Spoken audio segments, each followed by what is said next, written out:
Hello வணக்கம். இது உங்கள் சிபி ஜோன். ஸோ எல்லோரும் எப்படி இருக்கீங்க? இப்போ பார்த்தீங்கன்னா ப்ரொமோ 3 பார்க்கும்போது கண்டிப்பாக வந்துட்டு நிறைய பேருக்கு கோவம் வரும். ஏன்னா செலிப்ரேஷன் வீக்குன்னு சொல்கிறீங்க. ஆனால் வந்தவங்க எல்லாரும் வன்மத்தை கக்கிறதுல தான் இருக்காங்க. திவாகர் ஒரு பக்கம் ஒரு மாதிரி ஒன்று பேசிகிட்டு இருக்காரு. அந்த கேரக்டரே அப்படி தான் வச்சுக்கோங்களேன்.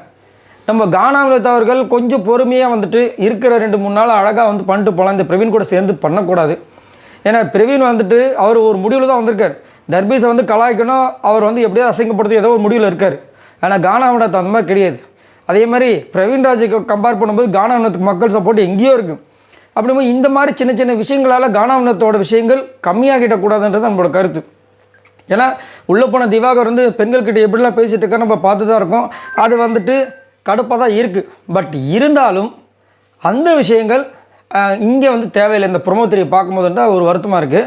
இந்த ப்ரொமோ 3 பார்க்கும்போது கண்டிப்பாக வந்துட்டு வினோத் பிரவீனும் சேர்ந்து உருவக்கிளி பண்ணுற மாதிரி அந்த குரங்கு பொம்மை வேணும், அதை பிடிச்சி தாங்க மாமான்னு சொல்லிட்டு அந்த ஒரு பாட்டு இருக்குது பார்த்திங்கன்னா, அந்த பாட்டை பாடுறாங்க. இவர் வெறுப்பாக வர்றாரு.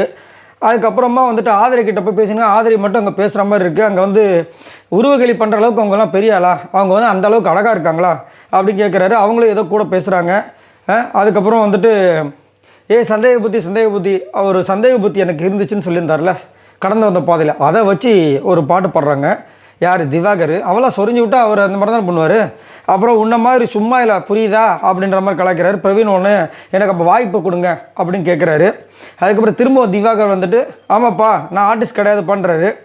அதுக்கப்புறம் பிரவீன் அப்படி அழுத மாதிரி வந்துட்டு ஐயா சிறிதளவு கருணை கொடுங்க ஐயா அப்படின்ற மாதிரி கலாய்க்கிற மாதிரி காமிச்சிருக்காங்க. அதுக்கப்புறம் வந்து ரொம்ப பேசுகிறேன்டா வேன்னு சொல்லிட்டு திவாகரை வந்துட்டு இவர் ஒரு பேர் கலை வந்து விலைக்கு விடுறாரு. இது சண்டையில் வேணாம் வாயா அப்படின்ட்டு. இவன் ரொம்ப ஓவராக பேசுகிறான்டா, இல்லைனா என்னோடய பர்சனல் எடுக்கக்கூடாது, இவன் எதுக்கு அவன் பேசுகிறான் அப்படின்ற மாதிரி வந்து இதை காமிச்சிருக்காங்க. செலிப்ரேஷன் அது ஆக்சுவலாக இன்றைக்கி வியாழனா வெள்ளி சனி அவ்வளோதான். சீசன் 9 அந்த வாழ்க்கையே முடிய போகுது. சீசன் 9 இது வரைக்கும் இருந்த நினைவுகள் அவ்வளோ விஷயங்கள் இருக்குது. நான் நேற்றே பார்த்தேன் இந்த பிரவீன். ஏன்னா நேற்றே பார்த்தீங்கன்னா எல்லாருமே வந்துட்டு அவங்கவுங்களுக்கு யாரை வந்து ஃப்ரெண்ட்ஷிப்பாக இது பண்ணுவீங்க அப்படின்னு சொல்லும்போது எல்லோரும் ஒருத்தர் சொல்கிறாங்க.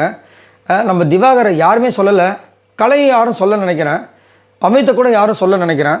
ஆனால் அங்கே வந்துட்டு இவர் என்ன பண்ணுறாரு லாஸ்ட்டாக வந்துட்டு இதில் கூட வந்து திவாகர் யாருமே சொல்ல பார்த்தீங்களா, உங்ககிட்ட யாருமே கான்டாக்ட் வச்சுக்க மாட்டாங்கன்னு சொல்லிட்டு சிரிக்கிறார். பிக் பாஸில் இருக்கவங்க எல்லாருமே கான்டாக்டில் இருப்பாங்க கேட்டிங்கன்னா நம்ம 10 வருஷமாக பார்த்துட்ருக்கோம்.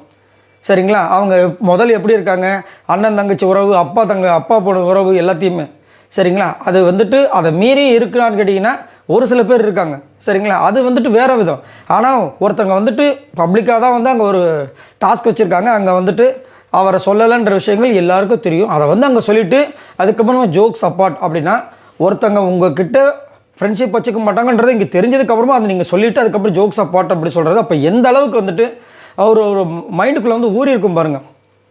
ரொம்ப கஷ்டம். நிறைய பேரோட கருத்து என்ன இருக்குன்னா அந்த திவாகர் பிரவீன் 2 பேரும் வெளியே அனுப்பினாவே வந்துட்டு வீடு வந்து சுபிக்ஷமாக இருக்கும் அப்போ நம்ம வந்து கருத்து தெரிவிக்கிறாங்க. எப்போயா வந்துட்டு அடுத்து ஒருத்தராக வெளியே அனுப்புவீங்க அப்போ நம்ம தான் வந்துட்டு எல்லாரோட மைண்டும் இருக்குது. நீங்கள் உங்களோட கருத்தை சொல்லுங்கள். உங்களுக்கு கண்டிப்பாக இருட்டிட்டாக இருக்கா? மறக்காமல் கமெண்ட்ஸ் பண்ணுங்கள். பாய் தென் பாருங்கள்.